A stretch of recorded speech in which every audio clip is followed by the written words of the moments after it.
mini curso de metodologia científica.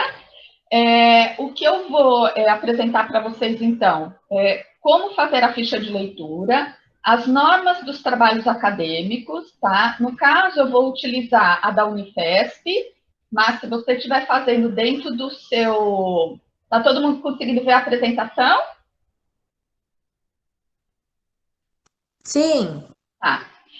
No caso, se você estiver fazendo em outra universidade, você procure qual é a normalização que a sua universidade vai utilizar, né? Vamos falar das referências, das citações, algumas definições básicas. Vamos falar das etapas dos projetos acadêmicos, tá? E das etapas dos relatórios acadêmicos.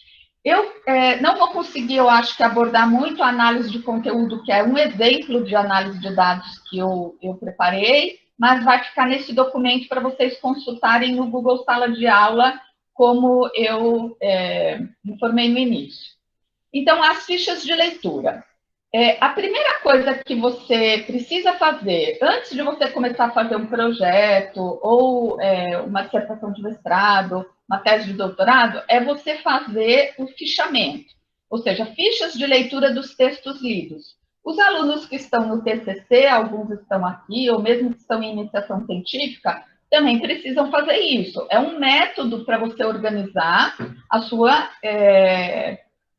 pesquisa científica acadêmica, tá? Então, as fichas precisam ter as informações básicas do do texto, né? Existem vários tipos. A ficha que eu costumo indicar para os meus alunos é a ficha de citação ou de transcrição direta. Por quê? Porque ela dá muito jeito, você já fica com as informações feitas. No estágio supervisionado, eu costumo utilizar, inclusive, esse método já para a gente já ter o relatório de estágio praticamente pronto. Então, o que você faz no fichamento? Leitura atenta da obra, examinar as ideias centrais, perceber o que aquele autor quis dizer. E aí, qual é o primeiro passo que você vai fazer? Primeira coisa, você vai ler esse artigo, se ele estiver em formato impresso, né? Você vai ler esse artigo inteiro e vai realçar em amarelo as coisas que você acha importante, quer destacar. Eu costumo ficar sempre com um lápis e rabiscar o artigo. Ah, mas é um livro da biblioteca. Aí você toma cuidado, né? Usa post-its, veja lá como que você vai fazer para não, porque não pode rabiscar o livro da biblioteca. Se for um artigo em PDF, tem um conversor de PDF para o Word que dá muito jeito para você já copiar as citações para a sua ficha de leitura. Chama I Love PDF, que eu coloquei o endereço aqui. Ah, mas Eliane, você faz o fichamento de todas as fichas de todos os artigos? Não, né, gente? São os artigos que vão fundamentar assim, o seu trabalho, aí você faz a ficha de leitura. Segundo passo, então, é você abrir esse Word, salvar com o nome do autor, assim como eu salvei esse, começar com a numeração da página. Esse artigo, no caso, ele começou na página 1 e terminou na 22. Imagina que ele tivesse começado na página 30 e terminado na 42. Ia ser a página 30 que eu ia colocar aqui, concorda? Ah, mas você faz isso? Faço.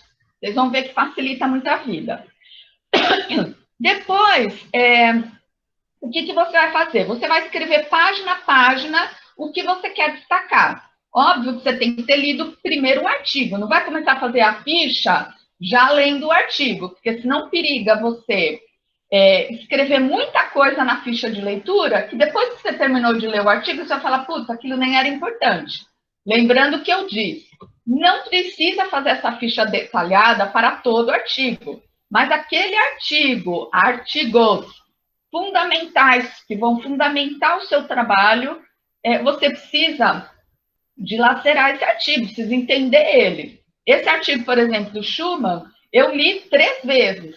Depois, toda vez que eu precisava, eu ia para a minha ficha de leitura. Não ia para as 22 páginas em inglês de um artigo, percebe?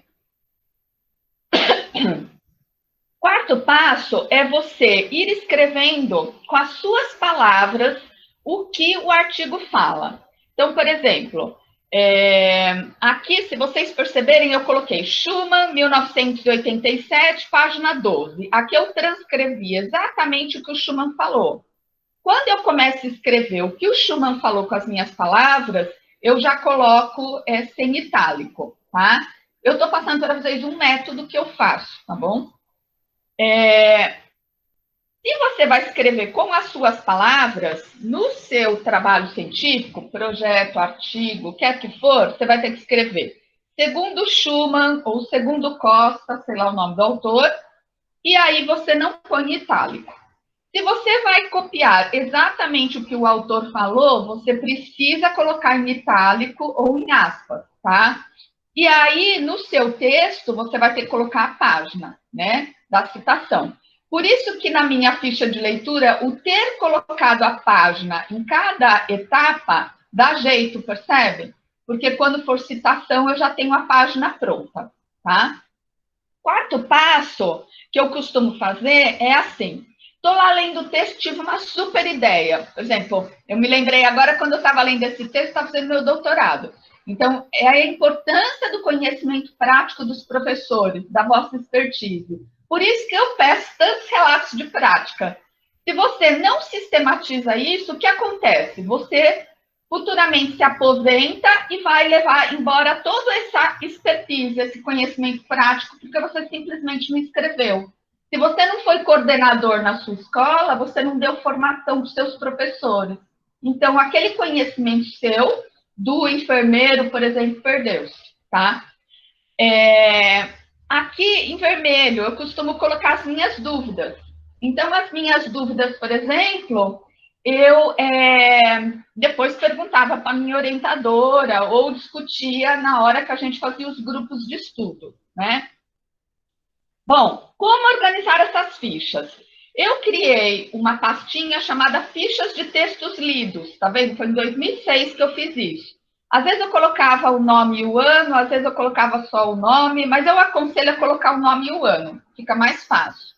Você até acaba decorando, né? Que nem Schumann, 87, eu nunca mais esqueci. Como organizar as fichas dentro, né? Os artigos dentro das pastas. Você já vai colocando os temas. Não adianta você criar uma pasta dizendo artigos do meu projeto de mestrado. Colocar tudo lá e não começar a separar por tema. Porque daqui a pouco você vai precisar escrever a fundamentação teórica com os temas e você não vai saber sequer os temas que você tem que escrever. Então, esse organizador de fichas de leitura, para mim, ele já me ajudava a organizar até os itens da minha fundamentação teórica, tá? Depois eu posso falar mais um bocadinho sobre isso. Agora eu vou para as normas dos trabalhos acadêmicos. Como eu falei para vocês, eu sigo, que eu sou da Unifesp, o Manual de Normalização da Unifesp. Vocês podem entrar lá, quem for prestar na Unifesp, né? Prestar com a gente do Articulações ou com qualquer outro professor que a gente quer que vocês prestem, como eu já falei a outra semana.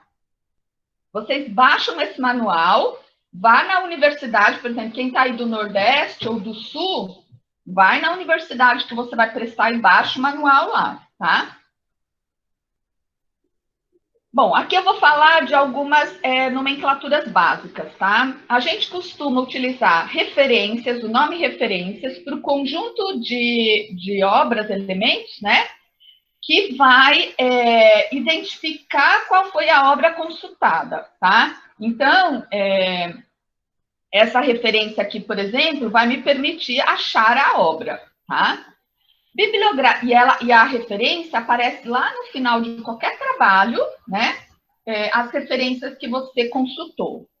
No caso da bibliografia, por exemplo, vocês costumam receber, quem fez aí, né, na graduação ou na pós-graduação, a bibliografia recomendada de leitura, né? Então, é a lista de livros que vocês precisam ler. Então, não usar no projeto o nome bibliografia no final, é referência.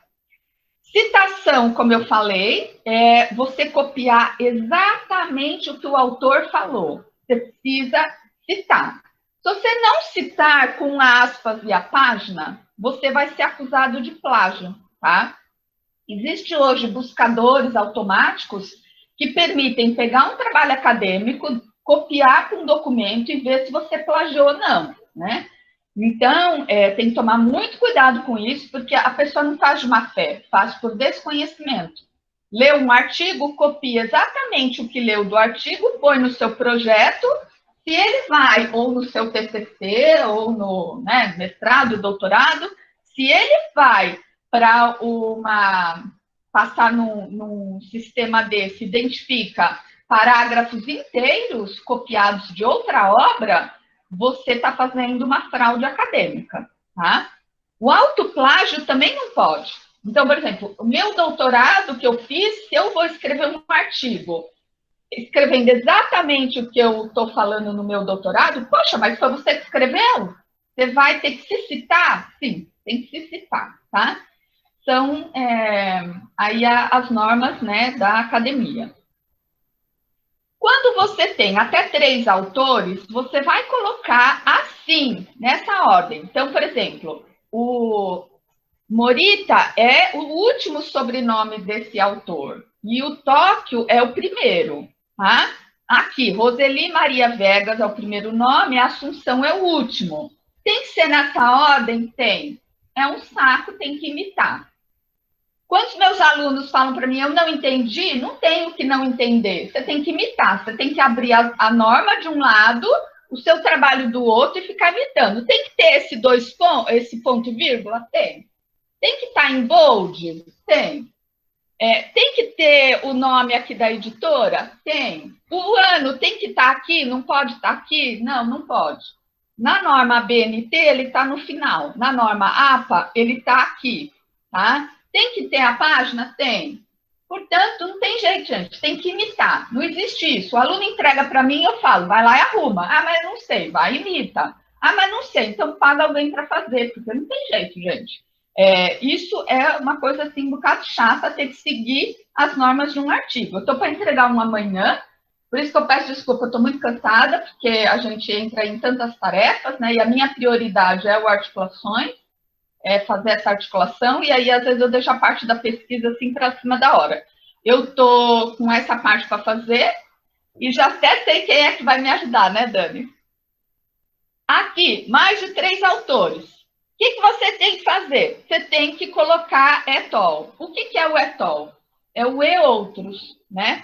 Para você não ficar colocando vários autores, como eu falo várias vezes aqui no âmbito do Articulações, né? Falando nisso, todos vocês estão convidados a participar do Articulações, a integrar o nosso grupo, né? A extensão ou a pesquisa são bem-vindos. Eu costumo falar para os articuladores isso, você, na escola básica, precisa começar a escrever, ou na saúde, com outros profissionais. Eu quero fazer um relato de prática. Chama o seu colega que dá aula com você, ou dá aula em outra escola, faz relatos de prática juntos. Olha só, no meio acadêmico, é muito comum ter mais de 3 autores. Ninguém escreve sozinho. A gente trabalha em equipe, colaborativamente. O que um não vê, o outro vê, entendeu? Então, sempre artigos, é muito comum estar com mais de 3 autores. Livros. Tem que seguir essa ordem. Eu vou ter que avançar porque já está um pouquinho o tempo corrido. Internet. A internet, se você tem um artigo de periódico, você tem que colocar disponível em e colocar o link, quando que você acessou. Eu tenho, às vezes, alunos que vão fazer TCC que ficam buscando um monte de coisa na internet. Tem que escrever o site que você foi buscar. Não adianta você colocar só o URL. Isso é um erro. Vai voltar o seu trabalho para correção. Se você vai submeter um projeto para entrar no mestrado, concorda que você não pode errar uma coisa básica dessa? Porque vai dar né? Vai ser mal visto por quem está te avaliando, tá bom? Citações. Existem 2 tipos. A citação do pessoal das ciências exatas, geralmente é aquela citação numérica, né? Coloca o 1 ou coloca entre aspas o 1. Das ciências humanas, geralmente a gente usa autor e data, como eu tenho vindo mostrar para vocês, né? Por exemplo, assim, Bastos, 2004. Eu não vou colocar o 1 e o Bastos vai aparecer lá no final, ou na roda de rodapé. Não. Nas ciências humanas, a gente costuma usar assim. Atenção, isso tem que ser maiúsculo? Tem. Se você vai começar a frase contendo Bastos, aí você coloca segundo Bastos, com minúsculo. Mas se você vai colocar o Bastos entre parênteses, é maiúsculo. Nossa, mas eu não tinha reparado. Pois é, são detalhes que a gente tem que seguir. É uma norma, né, gente? Tá? Citações. Ah, quando tem recuo, quando não tem recuo? Bom, tem recuo, assim, isso é recuo, né? Quando é mais de 3 linhas. Quando não é mais de 3 linhas, é assim, 2 linhas, 1 linha, você pode escrever no próprio texto do seu parágrafo, né? No próprio parágrafo do seu texto, pelo contrário. Tudo bem? Vão anotando aí as perguntas, que por uma questão de tempo, eu prefiro, desculpa que eu não combinei isso com vocês, falar tudo e depois eu volto. Em relação agora a algumas definições muito básicas, né? Qual a diferença de resumo e de resumo em trabalho acadêmico? O resumo em trabalho acadêmico, ele é uma página, tá? Se for um artigo, no caso da dissertação e das teses, se for um artigo, geralmente eles definem lá o número de palavrinhas que tem. No caso de um resumo didático, é outra coisa. Quando você pede para o seu aluno fazer um resumo, ele pode reduzir até 1/3 do tamanho da obra, tá? Mas no caso do resumo acadêmico, ele tem um padrão. Síntese é uma coisa mais simplificada, tá? Ela pode resumir um livro em até uma página. Resenha é algo que aparece muito em revistas científicas, você vê lá escrito resenha, aonde o autor, ele tem que ter conhecimento naquela área, quer dizer, eu não posso fazer uma resenha sobre a nanotecnologia, por exemplo, que eu não percebo nada disso, entendeu? E aí ele tem que dar a opinião dele. Então é importante vocês estarem a par dessa nomenclatura. Outra nomenclatura importante. Qual a diferença de projeto de pesquisa e relatório? Mesmo os alunos do do estágio, é algo que eu toda vez explico para eles. Ou mesmo na própria graduação, né? Você faz um projeto, é o que você vai fazer. O relatório, você vai relatar o que já fez, de forma parcial ou final, né? Aqui eu coloquei porque, assim, como eu utilizo muitas obras do português de Portugal, às vezes aparece a palavra investigação, é sinônimo, tá? Bom, aqui são os passos. Então, no projeto, como é a intenção, você tem que dizer o que você irá pesquisar, portanto, vocês vão estar mais nessa parte, né? Por isso que se eu não terminar minha fala, tudo que eu tenho do relatório, como o relatório vocês vão fazer só depois, eu não estou tão preocupada, tá? Meu PowerPoint está longo, como eu falei, eu vou disponibilizar para vocês. O que irá apresentar, então? Você tem que ter um tema, um objeto de pesquisa, um problema. Você precisa ver por que você está fazendo aquilo, quais são os objetivos. Para quê? Qual a sua finalidade? O que já foi escrito sobre aquilo? Para você não incorrer no risco de repente, você já estar com um problema que já foi solucionado, já foi abordado 300 mil vezes. E aí você está fazendo o que a gente chama em educação de replicar estudos. Ah, mas não pode? Pode. Só que você só pode replicar um estudo se você for para um outro contexto, comparar com aquele estudo do outro contexto e chegar a alguma conclusão. Agora, se você for replicar um estudo aqui, para chegar à mesma conclusão que já chegaram, para dizer e não levar em consideração as diferenças dos contextos, o seu trabalho vai ficar frágil em termos de rigor científico, tá? O que irá fazer? Qual é o tipo de pesquisa que você vai fazer? Quais são os métodos de recolha de dados, de análise de dados? Qual o cronograma? Qual o produto esperado? Recursos necessários? Geralmente, em projeto de mestrado, você não precisa explicitar. No caso dos relatórios, você vai dizer, então, já concretizou, você vai dizer no passado, né? Então, o que você pesquisou? Por que você pesquisou? Aqui a mesma coisa. Por isso que eu digo para os meus alunos, faça o projeto, já abra o relatório. O relatório é uma dissertação de mestrado? Já abra o documento. Entendeu, Débora? Tem o relatório? Já abre o documento da sua dissertação de mestrado.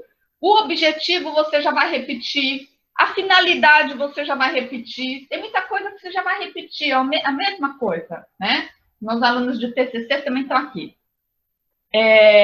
Como fez? Agora, aqui também você vai repetir muita coisa. Só vai ter essas questões diferentes, que é o resultado, a discussão, conclusão, limitação e etc. Bom, em relação à nomenclatura, tem mais um tipo aqui diferente. Qual a diferença entre quadro e tabela? Nunca reparei. Tem que reparar, são detalhes, mas isso pode fazer o seu projeto perder ponto. Para que a gente vai perder ponto numa coisa tão básica? O quadro, ele é com informação de texto. A tabela é com informação numérica, tá? Aqui, legenda. Quando que eu ponho legenda, quando que eu não ponho? Bom, você tem que pôr legenda, né? Você tem que dizer o que ela é. Então, aqui eu tenho que dizer o que ela é. Esse quadro é de classificação, lá, lá, lá. Essa tabela é inscrição, lá, lá, lá. E o que é isso aqui embaixo, Eliane? Isso daqui foi feito pelo meu aluno. Então, isso é produção dele. Não tem fonte, concorda? Ele acabou de produzir para colocar no TCC. Agora, essa tabela, eu tirei de uma fonte. Então, eu tenho que dizer dados fictícios. Vocês estão me ouvindo? Vocês estão me ouvindo? Mas estão me ouvindo? Eu esqueci de colocar o microfone. Sim. Tá.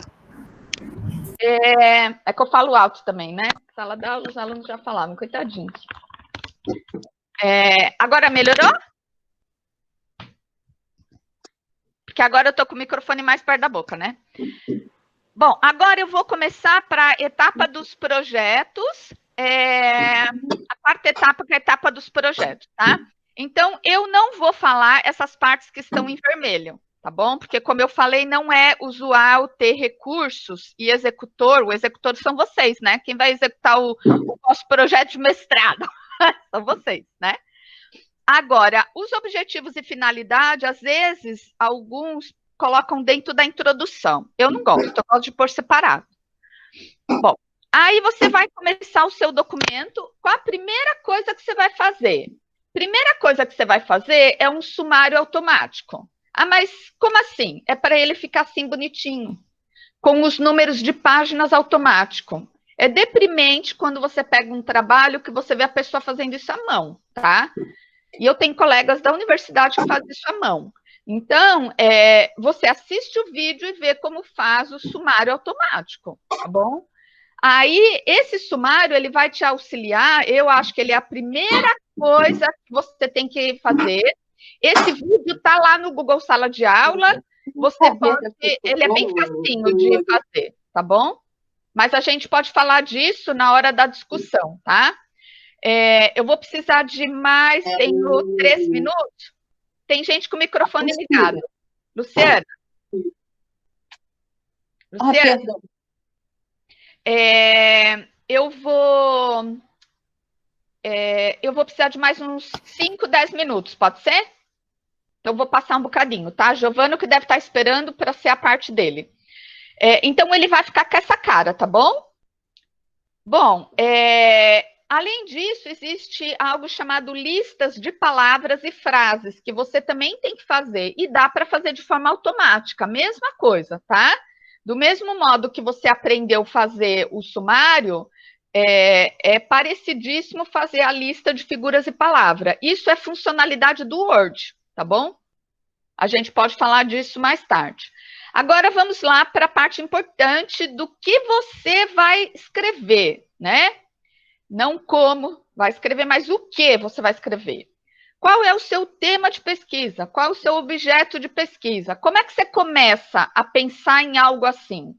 Primeiro, você tem que ter uma pergunta de partida, algo que te suscita, quer dizer, o que te inquieta na sua área na educação, entendeu? Você tem que começar colocando esse problema. Quais são os critérios de uma boa pergunta de partida? Você precisa verificar se ele atende esses critérios de clareza, execuibilidade, pertinência. Não adianta você ter uma pergunta de partida linda, maravilhosa, mas que não é execuível em 2 anos de mestrado, sabendo que você só vai ter um para realizar o projeto, né? Tem que ser uma coisa pé no chão, né? Motivação, você pode colocar que você tem motivação pessoal ou que você tem uma motivação de natureza social. Você tendo esse problema definido, você vai conseguir afunilar e perceber qual é o seu objeto de estudo. Às vezes a pessoa tem um problema tão grande, você pergunta, mas querido, qual é o seu objeto de estudo? A pessoa não sabe, porque o negócio está complexo ainda. Isso significa o quê? Que a problemática não está bem esmiuçada, percebem? Se você tem a problemática bem esmiuçadinha, você consegue claramente olhar e falar: objeto de estudo é X. Meu objeto de estudo no meu doutorado foi a articulação da pesquisa com as práticas. Terim foi isso, entendeu? Então, isso é importante você ter, tá vendo, ó?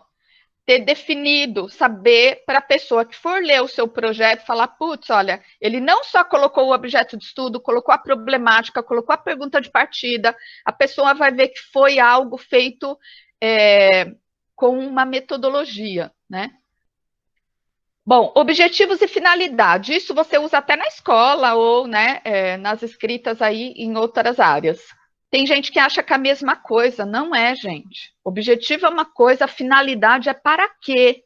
Para que você está fazendo isso? Né? Não é por quê, é o para quê a finalidade. Então, vale a pena você pegar. Existe na internet, a gente vai disponibilizar, o Giovanni vai dar exemplos práticos do que de exemplos, né, de textos, onde você vê o objetivo, vê a finalidade, aí vocês conseguem pensar no âmbito do vosso tema.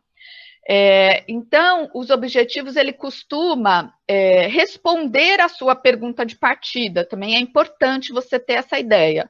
O problema vem antes dos objetivos. Às vezes você fica mexendo, sim, nos seus objetivos durante a sua pesquisa, porque você está mexendo ali no seu, delineando melhor o seu objeto de estudo, para que você não tenha um objeto de estudo totalmente louco, e aí você precisa mexer com o seu objetivo, tá? Eu não estou conseguindo acompanhar o chat, então depois vocês me ajudam, tá?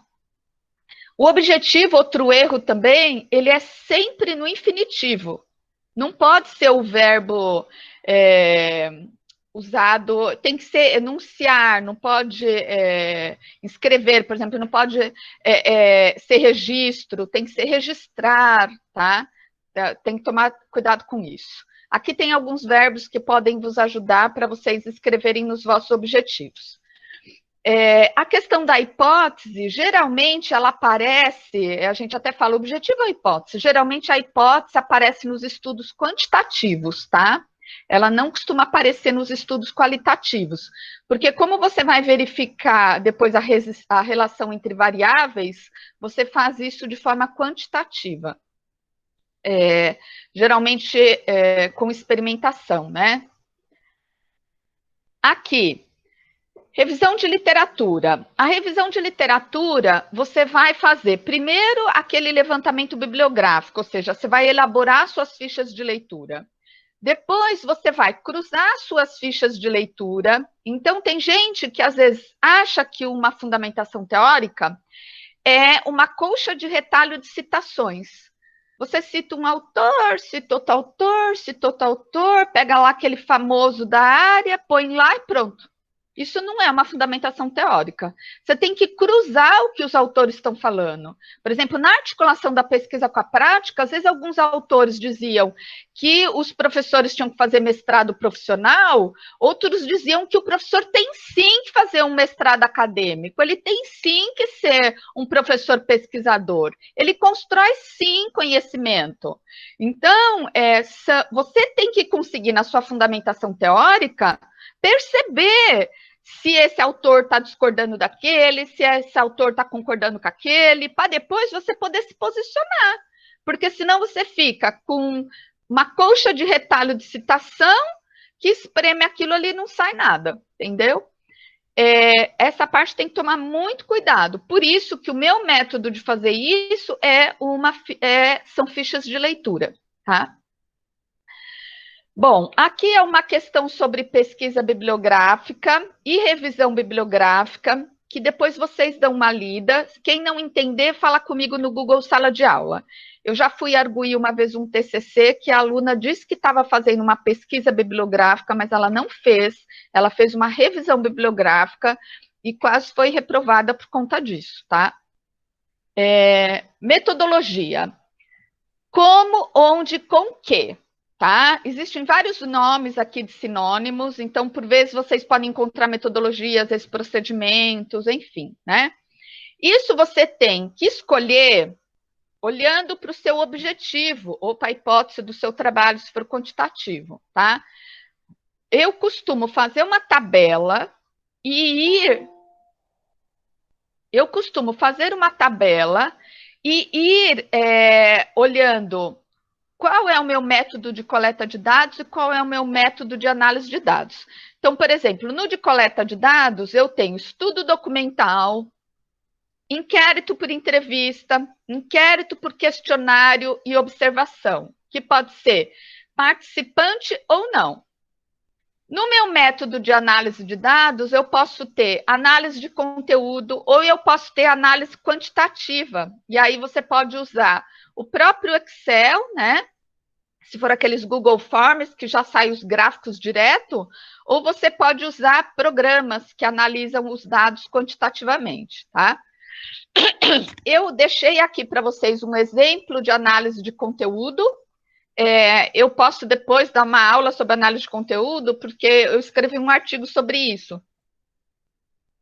Eu gosto bastante de análise de conteúdo e faço bastante nas minhas pesquisas. Cronograma. Existem vários tipos de cronograma. Existe o cronograma, que é assim em formato tabelinha, né? Que você vai dizendo o que você vai fazer. Existe um cronograma em que ele vai pintando assim e você vai dizendo, por exemplo, às vezes a revisão de literatura ela vai durante todos os meses, porque até o finalzinho você está fazendo revisão de literatura, né? Às vezes, uns terminam mais cedo, outros começam depois que o outro terminou. Então, você escolhe como que você quer fazer seu cronograma, tá bom? Produtos esperados. Você tem que ter claro qual vai ser o produto do seu trabalho. O produto do seu trabalho vai ser uma publicação, vai ser um artigo, vai ser um livro. Aqui a gente colocou alguns exemplos, né? Vai ser um vídeo no canal do YouTube, vai ser um blog na escola, onde você vai colocar lá as coisas que você produziu. Isso tudo é produto. Lembrando que os produtos, aonde é que você coloca? No seu currículo vitae, né? E no seu Lattes. O Lattes é o que você vai enviar caso você queira fazer coisas na academia. O vitae é o que você vai usar, por exemplo, na escola, né? Etapas dos relatórios. Aqui vai ser mais simples, eu não vou conseguir falar de análise de conteúdo, portanto, eu estou querendo mostrar para vocês, como eu já falei anteriormente, que muita coisa do que você escreve no projeto, a Ariane que está aí, você vai aproveitar no relatório, né? Então, você vai copiar exatamente igual. Revisão de literatura, quer dizer, espera-se que no relatório a revisão de literatura esteja maior, né? Não vai, é impossível ela estar igual ao projeto. Objetivos e finalidades que podem estar aqui, como eu falei para vocês, a metodologia também vai estar, O seu projeto não vai ter resultados, não vai ter discussão, não vai ter conclusão. Eu não gosto desse nome, eu gosto de considerações finais. Esses itens aqui, eles não costumam aparecer muito nos trabalhos, mas eu acho essencial. Ah, mas tem que pôr limitação? Tem, lógico que tem. Você assume a limitação do seu trabalho. Tem que pôr implicação? Tem. Sugestões para trabalhos futuros? Tem, porque se seu trabalho vai morrer ali, que importância que ele tem? Nem para você, né? Tem que ter continuidade. Um trabalho acadêmico, ele não pode ser único exclusivamente. Qual é a importância dele? A implicação dele? Para mim, a formação acadêmica. É pouco, né? Num âmbito de pesquisa, é pouco. Ele tem que ter impacto na sua escola, ele tem que ter impacto nos seus pares, ele tem que ser publicado, tem que ter impacto na comunidade educacional, né? Referências, apêndices e anexos. Bom, na parte da metodologia, como eu falei, eu ia dar o exemplo da análise de conteúdo, eu não vou conseguir falar em detalhes sobre ela, então eu vou só mostrar para vocês, só assim, bem rapidinho. Na análise de conteúdo, a gente tem uma fase que é de pré-análise, exploração do manual, descrição e inferência. Cada uma dessas fases, ela vai te permitir, por exemplo, eu fiz uma entrevista, transcrevi a entrevista, agora eu vou fazer uma análise dos dados, eu vou usar análise de conteúdo. Tem um método para você fazer isso, né? Então, você vai ter que formular objetivos direitinho. O que é o corpus, né, que aparece aqui? Você fez uma entrevista. A transcrição da entrevista é o seu corpus de análise, tá? Aí você vai ter que ter objetos de análises muito bem definidos, com os objetivos, como eu falei. O corpus, como eu disse, são os documentos, né? E ele vai te ajudar a você definir as categorias. Você pode definir categorias, por exemplo, a priori ou a posteriori. A priori é, por exemplo, quando eu falo às vezes para os meus alunos, mas seu estudo, ele não é o primeiro estudo que foi feito sobre cursinho popular, por exemplo. Você tem que ver outros estudos de outros cursinhos populares, ver o que eles já falaram sobre isso. De repente, já vão te aparecer aqui categorias a priori, que outro investigador já fez, né? Então, você também não tem que, na sua fundamentação teórica e metodológica, né? Eu gosto até mais desse nome, utilizar apenas estudos teóricos. Tem que usar estudos empíricos com outros resultados, de forma que você aproveite isso no seu estudo. As categorias a posteriori são aquelas que surgiram no seu estudo, porque na literatura que você procurou, você não encontrou. Então, vou dar um exemplo aqui, tá? Como eu disse, eu não vou conseguir mostrar tudo. Um exemplo, por exemplo, de categoria. É a educação do consumidor. Qual foi o indicador dessa categoria? A autora, foram projetos que procuram educar consumidores capazes de efetuar escolhas esclarecidas, percebe? Essa categoria, ela definiu no trabalho dela com esse indicador, que foi dessa autora. Então, claramente, isso é uma categoria definida a priori, né? Depois, nesse trabalho, tem outras categorias que foram feitas no decorrer do estudo da autora, tá? Não dessa, de quem estava escrevendo o trabalho. Outro exemplo concreto, na hora que você está fazendo análise de conteúdo, que você vai fazer só depois lá no seu, né, no final do seu trabalho. Você vai poder colocar tabelinhas assim e colocar, por exemplo, dimensões que você analisou, subdimensões que você analisou, quais foram os indicadores dessas dimensões. Professora, mas eu não analisei assim, eu fiz transcrição de uma entrevista. Então, você vai poder colocar o excerto da fala do professor. No caso, eu coloquei aqui do meu doutorado, que foi no fórum de discussão, né, de um curso de mestrado que eu analisei no âmbito do meu doutorado. Então, você pode colocar aqui a fala desse professor e depois fazer alguma inferência baseada na fala dele.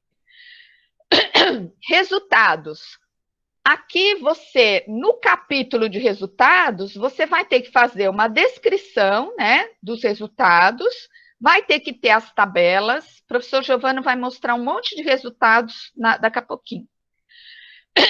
Discussão dos resultados. Você pode fazer os dois juntos, né? Resultados e discussão dos resultados. Mas, geralmente, eles aparecem separados. Siga a orientação da universidade ou do seu orientador. Geralmente, nesse capítulo de discussão, os autores Carme Ferreira sugerem você fazer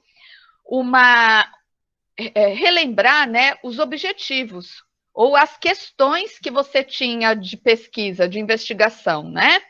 Por quê? Porque você não pode terminar o seu trabalho sem você atingir o seu objetivo, concorda? Porque senão o seu trabalho vai ser questionado, né? No capítulo de considerações finais, como eu falei, eu não gosto do nome conclusões, porque conclusão dá uma ideia de algo já fechado, né? Aqui você vai ter que fazer uma interpretação dos principais argumentos utilizados, você vai fazer um fechamento de toda a sua reflexão, né? Como as considerações finais dos artigos que vocês já leram e vão ler durante o trabalho. Limitações, como eu falei para vocês, né? Você precisa assumir limitação, tá? Então, por exemplo, eu assumi que eu não tenho acesso à realidade da sala de aula nas entrevistas e no questionário.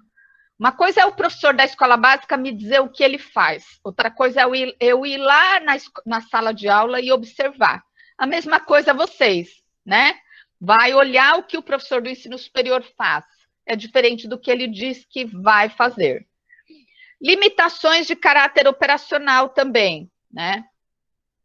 Implicações do estudo, como eu falei no início da minha fala. Para que serviu o seu trabalho? Para você continuar no âmbito do mestrado, doutorado, para construir conhecimento no campo. Sugestões de trabalhos futuros.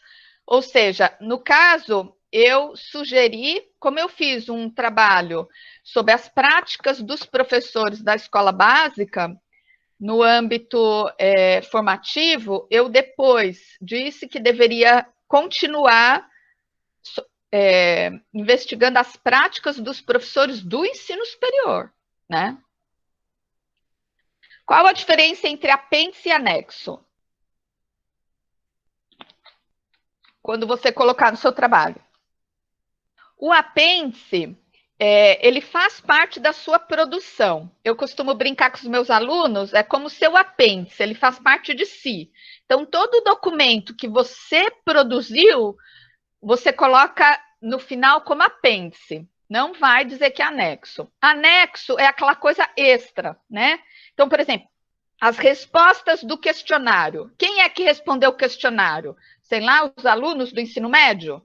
Então, isso é um anexo, tá? Nossa, acabei. 11h16. Demorei quanto tempo? 15 minutos, acho que um pouquinho, 15 minutos a mais. Era para acabar às 11 horas. Eu sou a Juliana. Oi, Juliana, pode falar. Se você... É muita coisa, né? Eu sei. Juliana, pode... Se quiser ligar seu vídeo, pode ligar. Assim a gente se vê, né? Fica à vontade, se também não quiser. Oi, Juliana.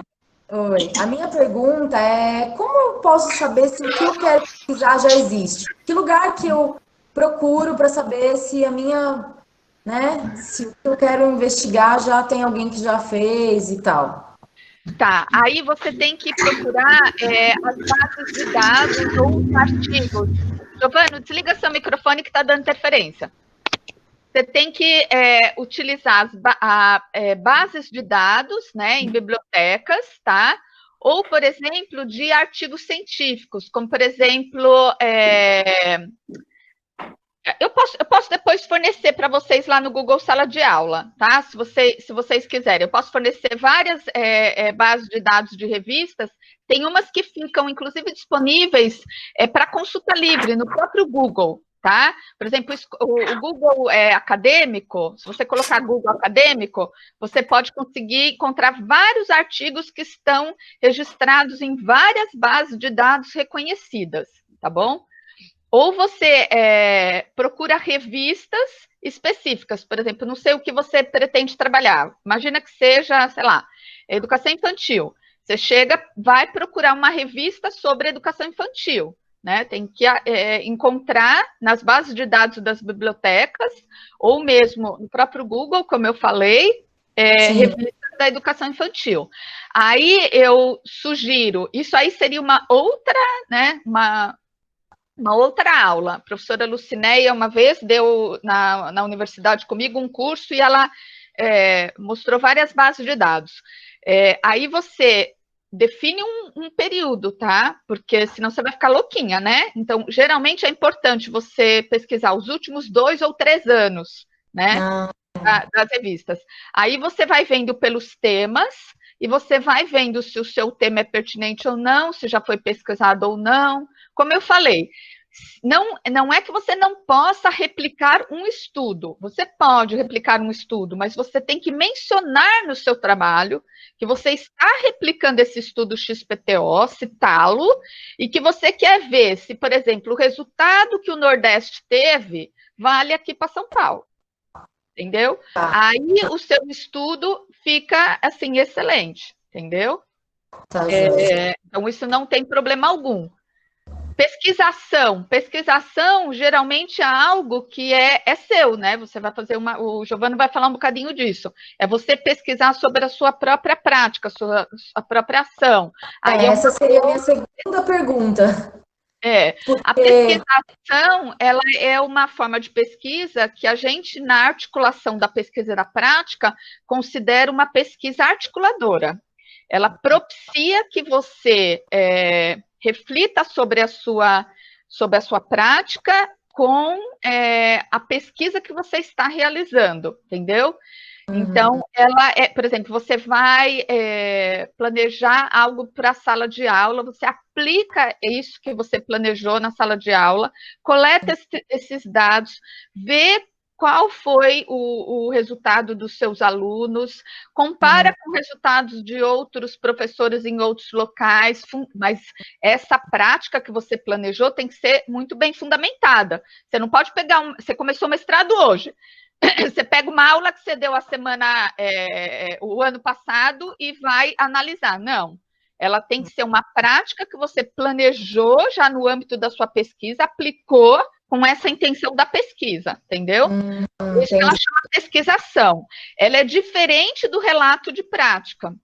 Por isso que nos encontros do nosso grupo de pesquisa articulações, que a gente tem em Portugal, e as revistas que a gente tem, existe uma seção para a prática, profissionais, que pode ser até dos profissionais da saúde, do meio ambiente, e uma seção para pesquisa. Inclusive, nessa revista que eu vou depois vos mostrar, tem uma seção de articulação da pesquisa com a prática. Já que tem o tema de pesquisa do meu doutorado, foi o objeto do meu doutorado, e que eu introduzi concretizando no Articulações, entendeu? Então, é a perspectiva do nosso grupo de pesquisa. Então, a pesquisação, eu teria ela como essa terceira seção, a articulação da pesquisa com a prática, tá? Tá, joia, obrigada. Quem mais? Professora Andréia, aqui de Sorocaba. Oi, querida. Nossa, que legal, Sorocaba. A Juliana é da onde? Eu sou de Santo André. Desculpa. Fala, querida. Desculpa te cortar. Então, para ver se no projeto de pesquisa a gente precisa ler o livro inteiro ou podemos só ler artigos, capítulos? Sim, você escolhe o seu referencial teórico como você deseja, né? Se de repente, por exemplo, eu tenho um livro aqui, que é um livro que fala sobre a relação da pesquisa com as práticas. É óbvio que esse livro eu demorei lá um mês para ler, né? Para ler atentamente, não para ler como a gente lê, né? Um romance. Então, eu sugiro, principalmente se você estiver um curto período de tempo para fazer, que você vá atrás de artigos, tá? Tipo, no Cielo, ali, né, na base de dados, tá? Vá pesquisar os artigos.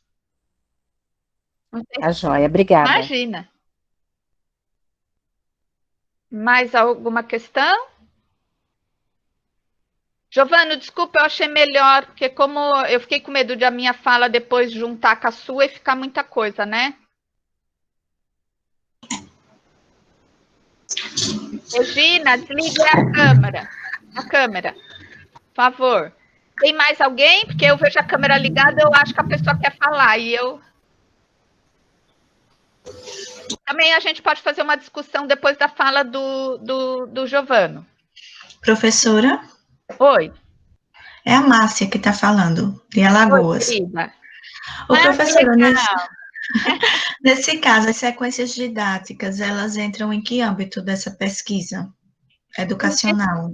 Então, ela pode entrar na pesquisação, se você planejar uma sequência didática para você aplicar, né, no contexto da sua sala de aula e depois você analisar essa pesquisa, né, analisar o resultado dessa sequência didática nos seus alunos, ou ela pode vir, por exemplo, no âmbito de uma pesquisa, vamos supor, você está trabalhando a linha de pesquisa resolução de problemas.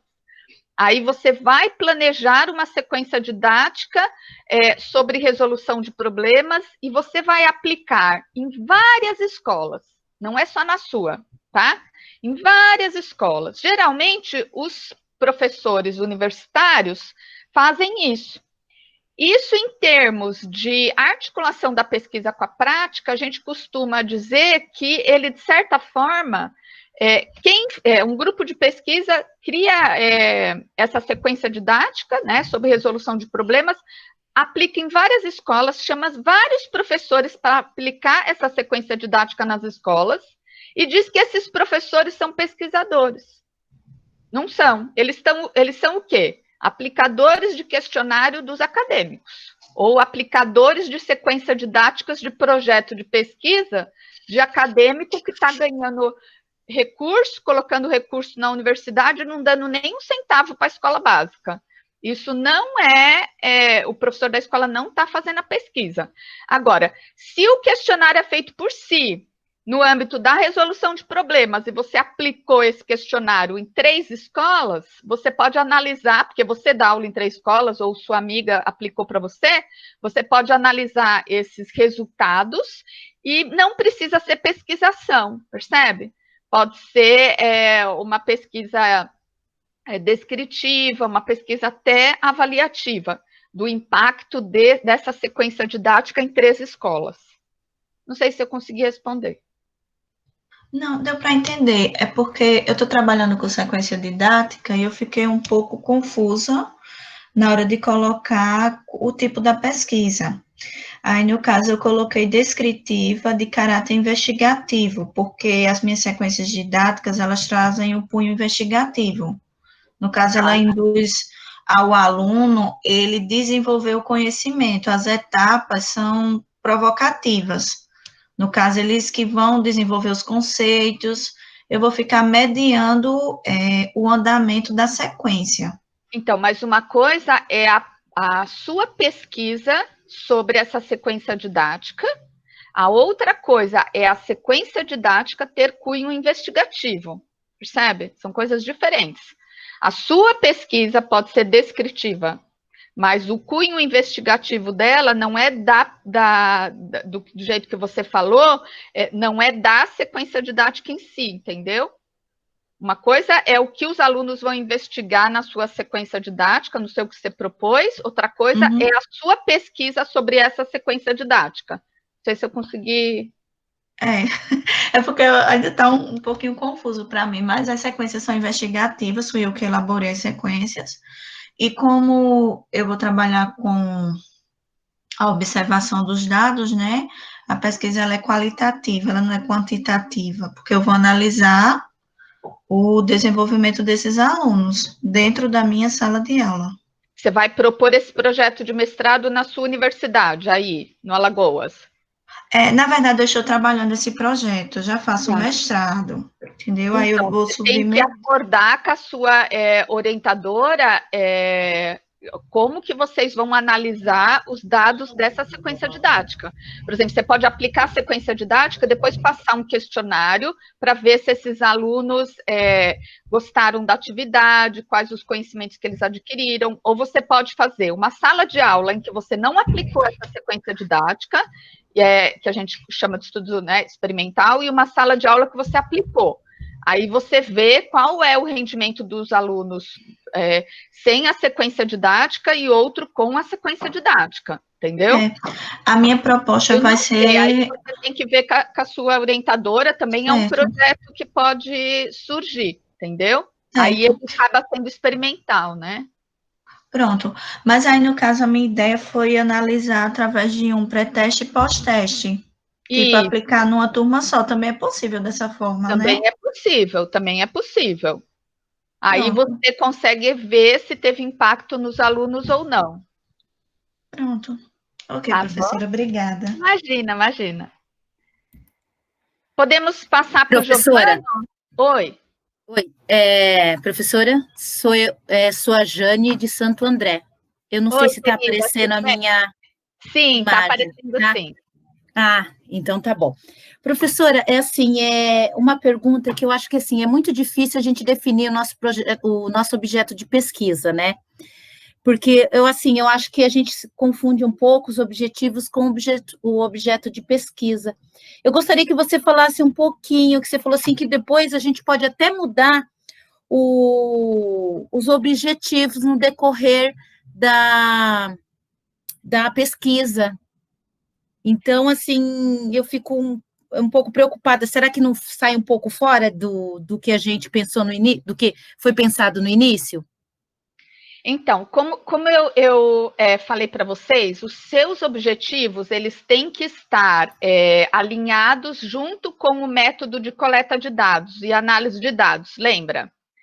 Por vezes, você está realizando um estudo e aí você precisa fazer alguma alteração no método de coleta de dados. Aí você precisa mexer no seu objetivo.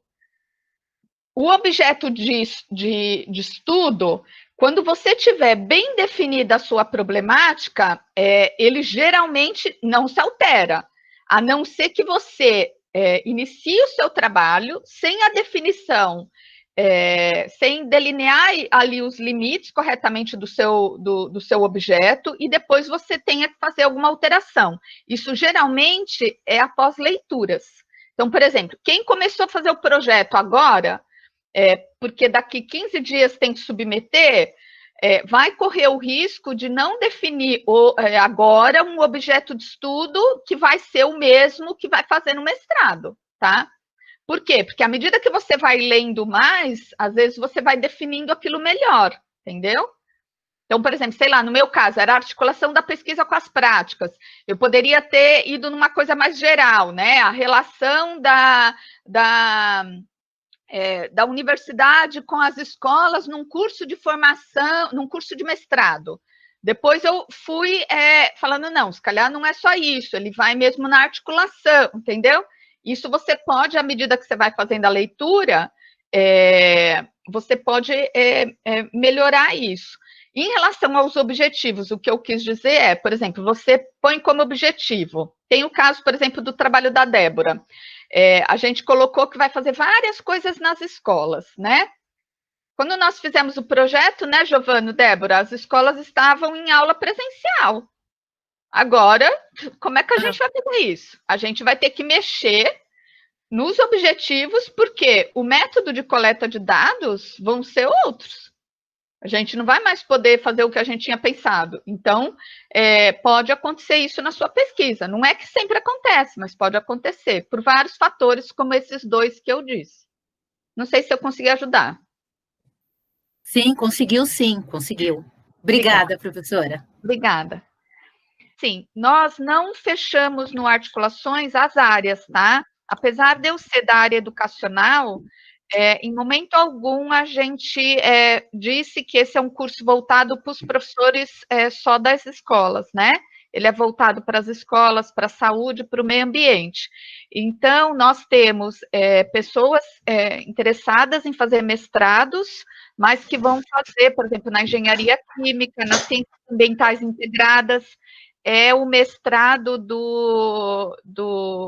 que o professor Giovano atua, e tem, né, Giovano, uma pegada também da educação, por exemplo, essa última parte que vocês viram, nós vamos utilizar agora com a Débora, que precisou sair, porque ela tem agora uma aula ao meio-dia, é um projeto na área educacional dentro do mestrado de Ciências Ambientais Integradas, tá?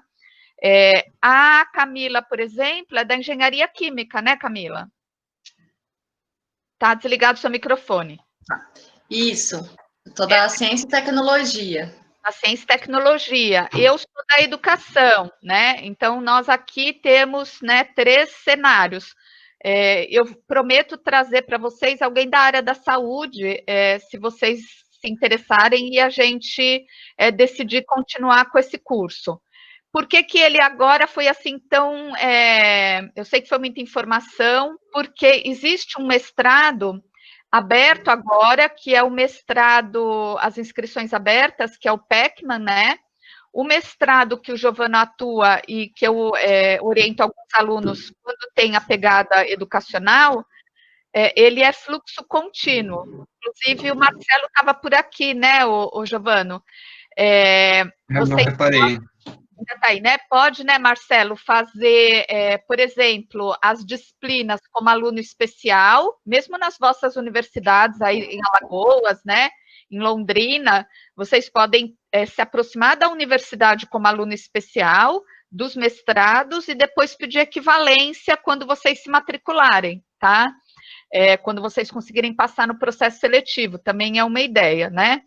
Então, o Giovano trouxe alguns exemplos concretos daquilo que eu mostrei mais num nível teórico, né?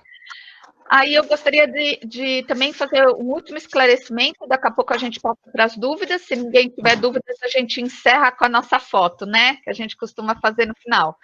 Aí vocês ligam as câmeras.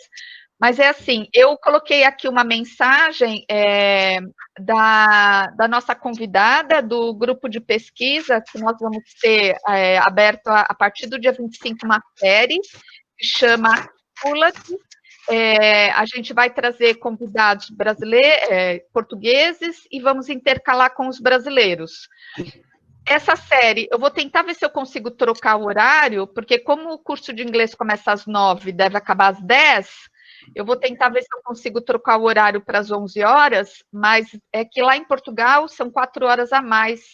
Então, aí, final de uma tarde de sábado já é mais complicado, né? Conseguir que as pessoas participem. Mas eu vou tentar, tá bom? Porque a Daniela avisou-me aí que algumas pessoas estavam achando estranho ser muito próximo do horário do curso de inglês. Então, alguém tem alguma questão para algum de nós 3? A gente ainda, se vocês concordarem, ficamos mais uns 10 minutos e daí encerramos, pode ser?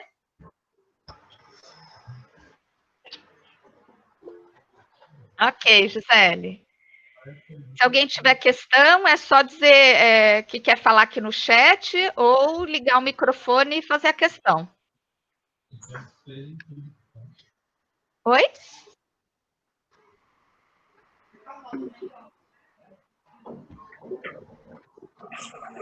Quer fazer uma questão, professor Betinho?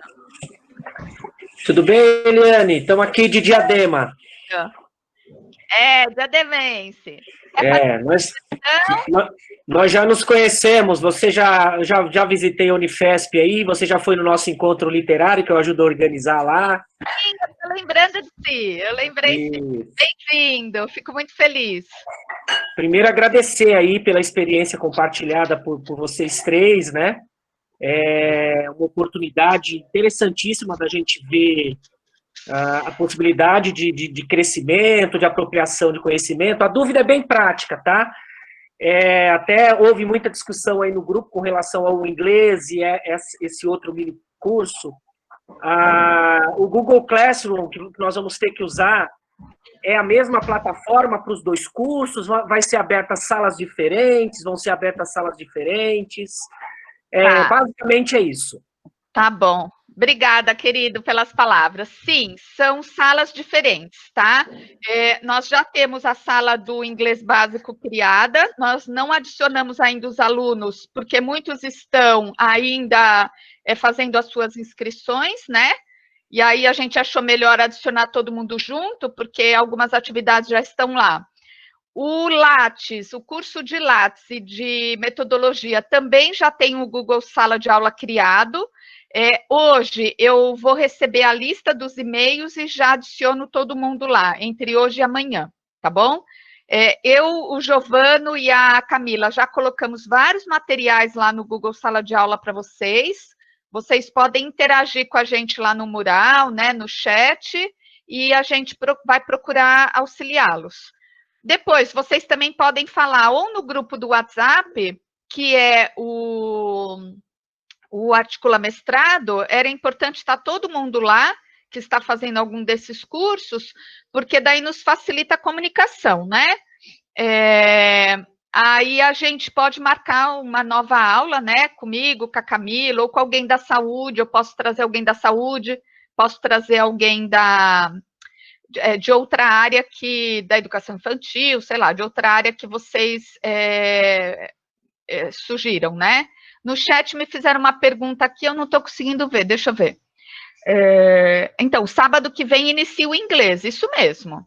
Às 9 horas vocês vão ter uma aula ao vivo, né, com o professor Haroldo, de mais ou menos 1 hora, onde ele vai esclarecer as dúvidas do primeiro módulo, tá bom?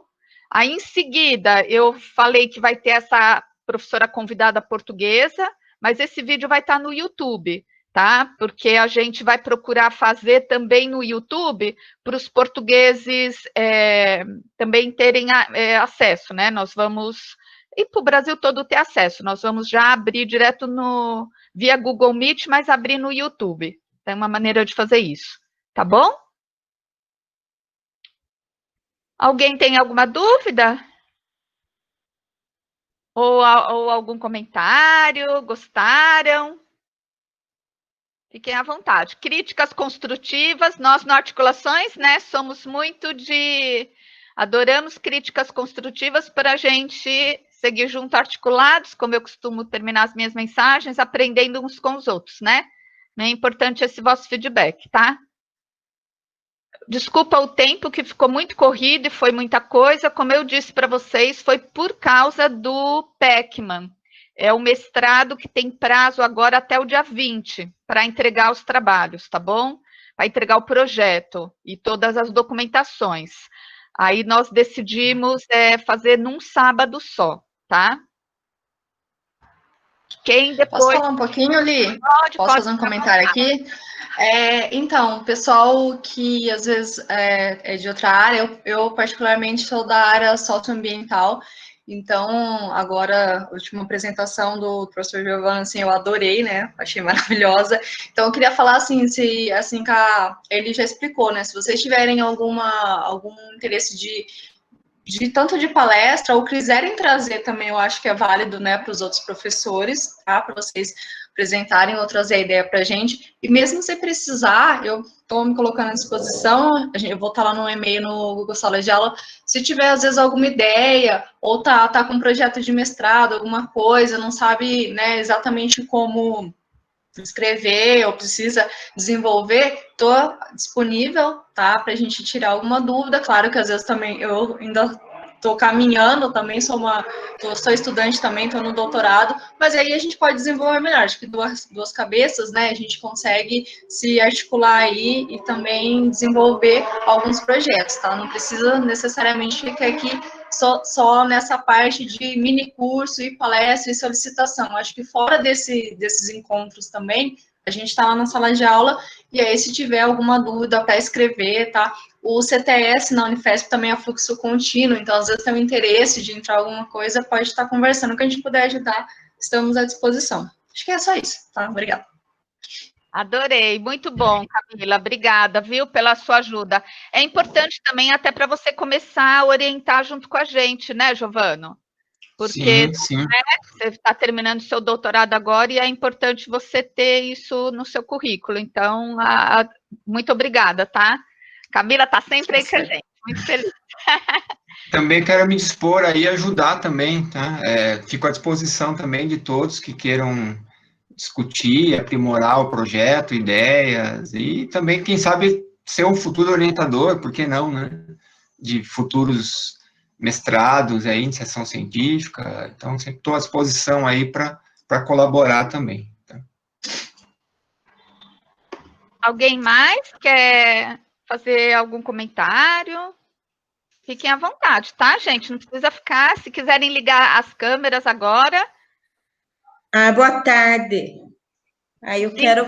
É Patrícia de Sorocaba. Oi, querida, pode falar, fique à vontade. Eu quero agradecer, eu recebi o link por uma amiga aqui, a Andréia da UFSCar, e daí eu compartilhei com outras amigas também, que algumas já puderam estar aqui hoje, né? E eu gostaria muito de agradecer, né? A apresentação foi bem detalhada, foi bem esclarecedora, e é uma oportunidade, assim, eu digo, né, por mim, que tenho muitas vezes pouco acesso, né, a todas essas normas, e não por má vontade, mas pela vida mesmo, isso facilitou bastante e fez o meu sábado enriquecedor. Muito obrigada, viu? Que linda, Patrícia, obrigada, viu, pelo relato, ficamos bastante felizes, né? Obrigada mesmo. O que a gente pretende, como, né, a gente falou no início, é que vocês façam projetos, e não precisam fazer projetos só para fazer uma pós-graduação, para ter um título, né? É que vocês coloquem a pesquisa na vossa prática profissional, sejam professores pesquisadores, porque o que o Articulações deseja é que os professores da escola básica sejam valorizados nessa construção de conhecimento no campo educacional, sejam valorizados na extensão, para que vocês para que a gente possa falar, olha, já fazemos, vamos mudar a carreira do professor da escola básica, para a carreira EBTT, como eu dei o exemplo para vocês. Eu prometo trazer uma professora da educação infantil, da Escola Paulistinha, que é ligada como eu falei, a Escola Paulistinha é ligada à Unifesp. Lá a carreira é EBTT, elas têm 20 horas com alunos, creche, tá? É creche, eu tenho muitas professoras lá, é creche, pré-escolar, e eu acho que tem só o primeiro e o segundo aninho, se não me engano.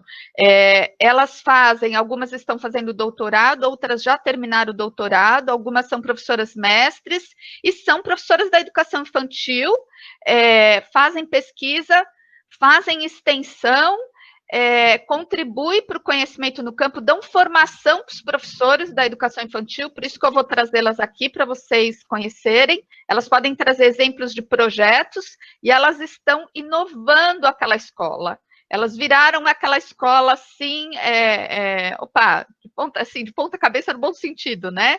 Mudaram muitas coisas. E é isso que a gente acredita. A gente também tem, pela essa questão com Portugal, contato com aquele projeto que vale a pena vocês conhecerem, que é o projeto Âncora, não sei quem já visitou a Escola da Ponte não que é em Portugal, mas o projeto Âncora que é em Cotia, tem o projeto Ecohabitare do José Pacheco, a gente vai trazer o José Pacheco para o evento internacional que a gente que a Articulações está organizando, junto com Portugal, e a gente vai tentar trazer o José Pacheco para cá. A ideia do José Pacheco é mudar a escola básica. A ideia do Articulações é ir mudando os professores para que mude a escola básica, entendeu? São dois projetos que pretendem a transformação. E a gente não aprecia aqueles pesquisadores teóricos que ficam falando, mas a escola básica deveria fazer assim, critica o atual governo, mas não faz. Não propõe, entendeu? A nossa proposta no Articulações é fazer e falar, olha, os professores da escola básica que estão no Articulações, e os profissionais do meio ambiente e da saúde coordenam projetos, publicam artigos, são orientadores de alunos do ensino médio, são chamados para a banca de TCC, para a banca de mestrado, caso já tenham doutorado, estejam na escola básica, são empoderados. Se eles podem fazer tudo isso, tem que fazer dentro do horário de trabalho, não tem que ficar fazendo fora, né? Porque o que eles acham que vocês têm que fazer pós-graduação de sábado e domingo, tem que estudar de madrugada, quer dizer, ninguém dorme, entendeu? Que é isso, né? Tem que ser incorporado no horário de trabalho. Essas professoras da educação infantil, vai ser legal vocês fazerem perguntas para elas, o doutorado delas, elas fazem no horário de trabalho, porque elas estão fazendo pesquisa. Tá? Então, é isso que a gente quer mostrar no Articulações, para que a gente fala, já fazemos, agora vocês têm que considerar, né? Ou fazer valer os nossos certificados, e a gente vai tentando mudar o sistema, e não só ficar apontando dedo daquilo que está errado, que não adianta, né? Estou muito feliz. Eu estava muito cansada, mas até agora já fiquei toda elétrica, por conta que eu fiquei de madrugada escrevendo também. Mas, enfim, estou bastante feliz com todos vocês. Vamos tentar tirar aí, eu não consigo nunca colocar todo mundo na tela, porque eu acho que eu tenho que instalar uma extensão para fazer isso. E eu ainda não instalei essa extensão. Mas eu já tenho aqui bastante gente aparecendo. Não sei se vocês estão conseguindo ver. Ah, a Andréia está aí. Ó, tem um buraco vazio aqui. Por quê? Tá? Fiquem à vontade aí para ligar a câmera, para falar, e a gente dá um print aí na tela. Professora. Diga, querida. Com licença, só um minuto. Sou Patrícia, de São Paulo, sou auxiliar de infância na rede em São Caetano, e eu, assim, estou muito feliz, porque o mestrado é um sonho na minha vida, mas eu sempre me senti muito distante dessa realidade, e hoje, assim, eu estou muito contente porque vejo uma janela. Muito obrigada, parabéns. Ai, que bom, eu não vi. É a Luciana? Patrícia. Patrícia, cadê? Eu não estou conseguindo ver. Como tem muita gente agora na minha tela, não consegui ver seu rostinho, desculpa. Sem problemas. Não consegui ver. Professora, agora sim a Luciana. Fala, fica à vontade. Todos.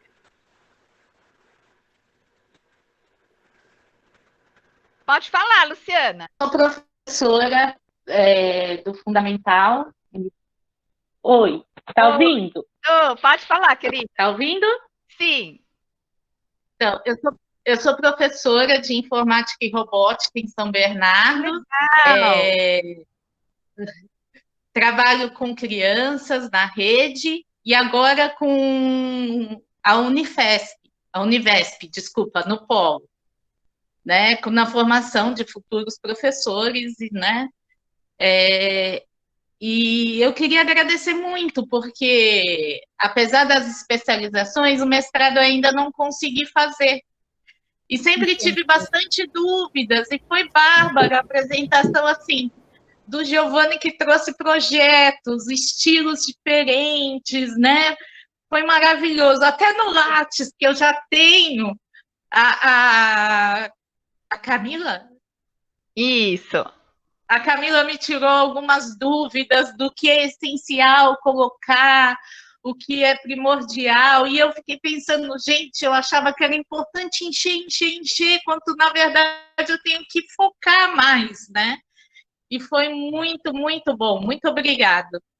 Oh, ficamos muito felizes, né, Camila, Giovano? Que bom, que bom. Obrigada, Luciana. Obrigada aí para todos e todas, viu? A gente, então, segue falando no Google Sala de Aula, tá? E aí a gente pode marcar, então, novas sessões. Eu vou falar com as minhas colegas da Paulistinha e a gente tenta trazer exemplos da educação infantil e outros que vocês venham a propor, tá bom? Combinados? Então, vamos agora ao nosso almoço, né? Maravilha. Obrigada. Obrigada, tá? Tchau, gente. Tchau a todos. Tchau, gente. Um abraço. Camila, parceiros. Obrigada. Obrigada a todo mundo. Tchau, tchau. Tchau. Tchau, tchau. Eu vou ficar aqui esperando todo mundo sair, depois eu saio. Beijinhos. Tchau, tchau. Tchau, obrigada. Obrigada.